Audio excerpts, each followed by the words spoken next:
है। आगे से मैं बोलूँगा, पीछे से आप लोग भी इसे दोहराएंगे। नमो तस्सा भगवतो अरहतो सम्मा संबुद्धस्स नमो तस्सा भगवतो अरहतो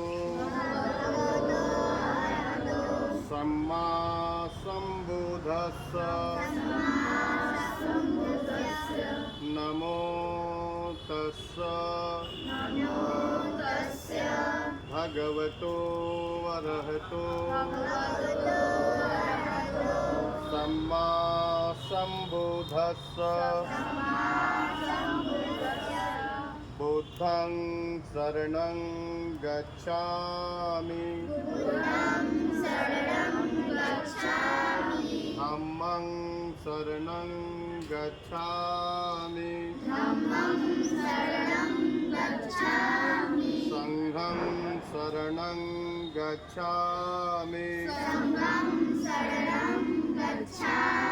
द्वितीयंपि बुद्धं शरणं गच्छामि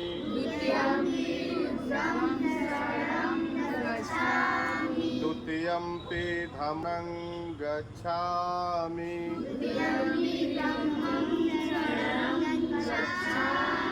द्वितीयंपि संघं शरणं गच्छामि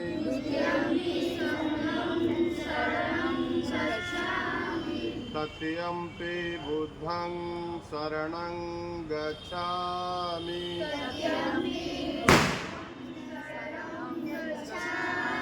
तृतीयंपि धम्मं शरणं गच्छामि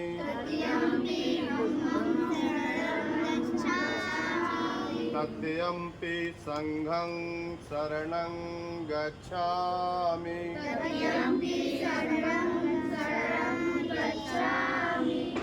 पंचशील पाणातिपाता वेरमणि सिक्खापदं समादयामि आदिन्ना वेरमणि सिक्खापदं समादयामि कामेषु मिथ्याचारा वेरमणि सिक्खापदं समादयामि मुसावादा वेरमणि सिक्खापदं समादयामि शूरामेरयमज्ज पमादठाना वेरमणि सिक्खापदं समादयामि बुद्धं नमामि धम्मं नमामि संघं नमामि साधु साधु साधु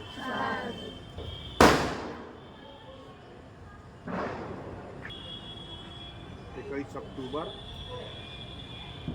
2025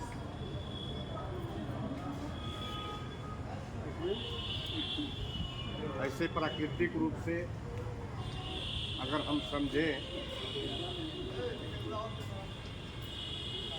तो आज चतुर्दशी प्राकृतिक रूप से, और जो हमारे यहाँ वैदिक व्यवस्था है उसके अनुसार आज ये कम होना चाहिए।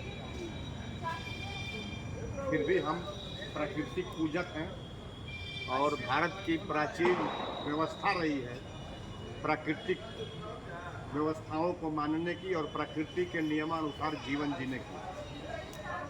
उसी के अनुसार आज हम लोग यहाँ भभुआ सदर थाना जो कैमूर जिला में है और डिस्ट्रिक्ट टाउन में है, वहाँ उसके प्रांगण में, उसके परिसर में आप देख रहे हैं विश्वगुरु तथागत गौतम बुद्ध की प्रतिमा स्थापित है और इसके ठीक सामने भारत का राष्ट्र चिन्ह, जिससे सर्वलोक कल्याणकारी भारत एक राज्य होने का जो है प्रतीक है, वो राष्ट्र चिन्ह भी स्थापित है। यहाँ आज हम सभी लोगों ने, आप सभी लोगों के सहयोग से आज दीप जलाए गए हैं। आज ही के दिन विश्वगुरु तथागत गौतम बुद्ध जब ज्ञान प्राप्ति हुआ उन्हें, और शिक्षा जब उन्हें जो बोध गया कि धरती पर ज्ञान मिला, और ज्ञान मिलने के बाद अपने पिता महाराज शुद्धोधन के बुलावे पर, आमंत्रण पर शाक गणराज्य में पधारे थे। और जब वो शाक गणराज्य की सीमा में आ गए, उस दिन जो है ये आज ही का जो दिन था, तो उनके पिताजी ने जो है घोषणा किया कि आज जो है ज्ञान का प्रकाश चल करके शाक गणराज्य में आ रहा है। तो उसके आगमन की खुशी में कतारबद्ध तरीके से जो दीपक जला करके खुशियां मनाई, और आज जो है कहीं भी रात्रि में अंधेरा दिखाई न दे, क्योंकि प्रकाश आ रहा है तो प्रकाश का स्वागत प्रकाश से होना चाहिए। इस तरह वहाँ जो है कार्यक्रम हुआ, और आने के बाद वहाँ से जो है जब करीब 200-225 वर्षों के बाद सम्राट अशोक महान जब हुए, पाटलिपुत्र की धरती पर जब उनका राज दरबार था और उनकी राजधानी थी, और जिस समय जम्बू द्वीप था, और उसी जम्बू द्वीप को ही महाभारत बोला जाता है, क्योंकि महाभारत का मतलब कोई लड़ाई नहीं होता। अगर महाभारत का शाब्दिक अर्थ हम लोग जानेंगे तो महा माने होता है बड़ा, सबसे बड़ा, ठीक है, और भारत माने जब भारत सबसे बड़ा था उसी को बोला गया था महाभारत, माने उससे बड़ा भारत कभी नहीं हुआ। तो इस महाभारत को जो है याद करने के लिए, और तथागत गौतम बुद्ध को जो 84,000 पद थे, 84,000 सूत्र थे, उन सूत्रों को जीवंत करने के लिए उन्होंने 84,000 शिलालेखों का, 84,000 स्तंभों का, 84,000 बुद्ध विहारों का निर्माण करवाया। और उन सारे 84,000 बुद्ध विहारों का और शिलालेखों का लोकार्पण, जिसको कहते हैं उद्घाटन कह लीजिए, आज ही के दिन किया था। आज से 2300 बरस पहले, 2300 बरस पहले आज ही के दिन किए थे। और इस दिन को जो है अनवरत मैंने हर प्रत्येक वर्ष मनाने के लिए उन्होंने घोषणा किया कि अब इस दिन को प्रत्येक वर्ष लोग दीपक जला करके खुशियां मनाएंगे। इसलिए इस पर्व का शुद्ध रूप से नाम है दीपोत्सव या दीप दानोत्सव, ठीक है, या इसको कहते हैं दीपावली। दीपा माने दीप माने दिया, और वलीय माने होता है कतारबद्ध। दीप माने दिया और वलीय माने होता है कतारबद्ध, यानी कतारबद्ध तरीके से दीपक जला करके जब खुशियां मनाए उसको क्या कहते हैं, दीपावली, ठीक है। तो तब से जब सम्राट अशोक महान ने घोषणा कर दिया कि अब इस पर्व को प्रत्येक वर्ष सभी लोग मनाएं अपने अपने घरों पर कतारबद्ध दीपक जला करके, तब से ये पर्व जो है प्रत्येक वर्ष जो है मनाया जाता है। अब कालांतर में, समय अंतराल के बाद इसके साथ बहुत सारे चीज़ जुड़ गए। ठीक है, हम लोगों को जैसे चलना है उसके अनुसार चलना चाहिए, लेकिन आज जो है यहाँ थाना परिसर में तथागत विश्वगुरु का जो है खंड है, विश्वगुरु का तस्वीर है, विश्वगुरु की मूर्ति है, इसके समक्ष हम सभी लोगों ने जलाया। और जो पंचशील त्रिशरण का जो हम लोगों ने पाठ किया, ये आप लोग बच्चों सुनो, इधर नहीं देखना, जहाँ बात होता है वहाँ देखना, ठीक है। ध्यान जहाँ आप काम कर रहे हो वहाँ लगाओ। अरहतो सम्मा संबुद्धस, यानी मैं उन अरहत सम्यक संबुद्ध भगवान को नमस्कार करता हूँ या करती हूँ, या वंदना करता हूँ या करती हूँ, या नमन करता हूँ या करती हूँ। मैंने वंदना करना, नमन करना, नमस्कार करना, प्रणाम करना सब एक ही होता है, ठीक है। तो किनको करते हैं? बुद्ध को, ठीक है, बुद्ध को, ठीक है। तो अब आगे 3 बार हम लोग करते हैं। इसके बाद त्रिशरण है, त्रि माने 3 होता है और शरण माने आश्रय होता है, जिसके शरण में रहते हैं। जैसे आप लोग किसके शरण में रहते हो? माता पिता के रहते हो ना।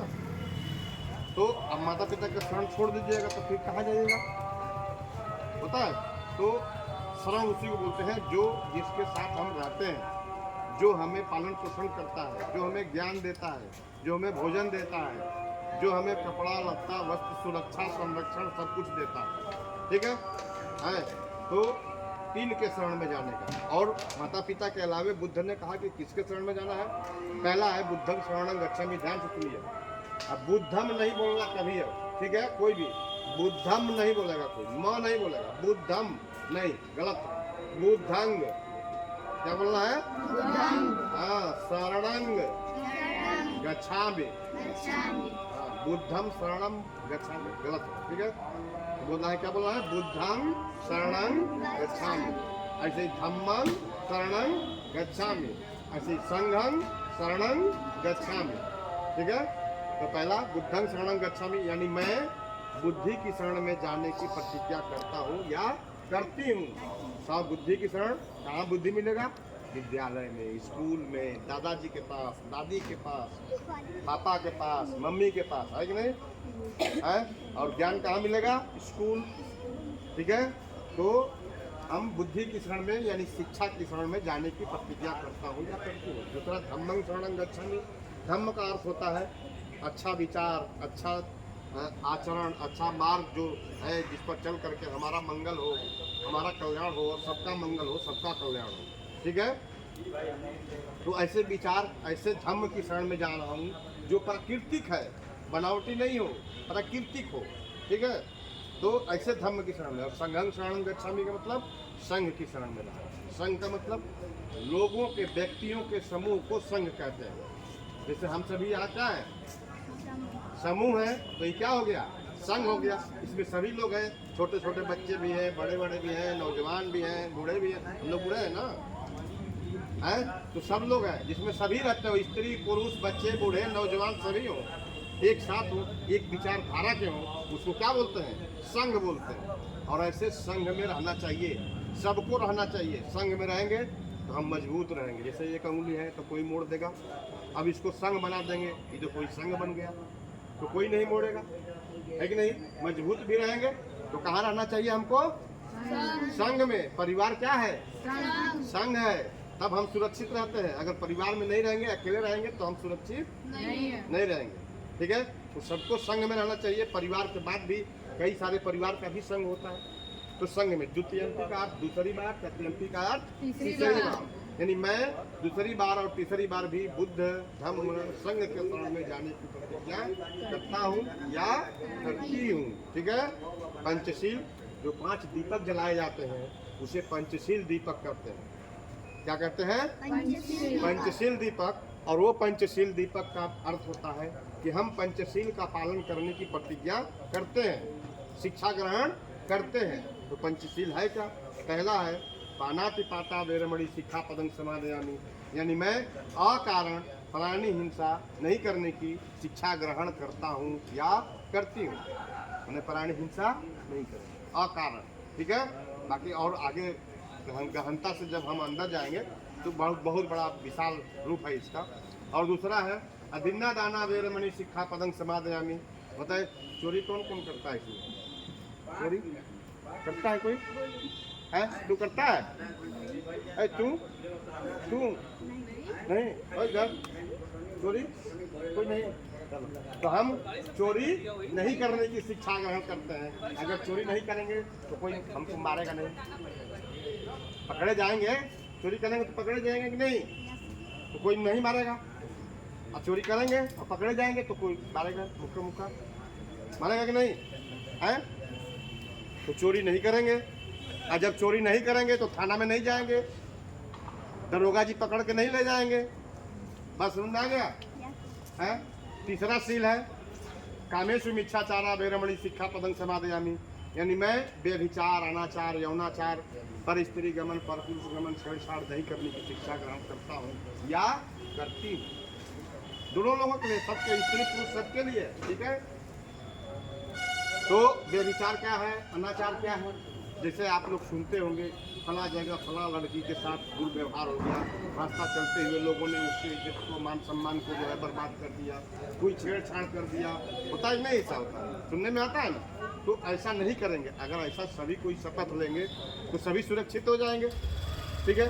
चौथा सील है मूसावादा वेरमणि शिक्षापदं समादयामि, यानी मैं झूठ नहीं बोलने की शिक्षा ग्रहण करता हूँ या करती हूँ। झूठ नहीं बोलेंगे। झूठ क्या बोलता है बच्चों में?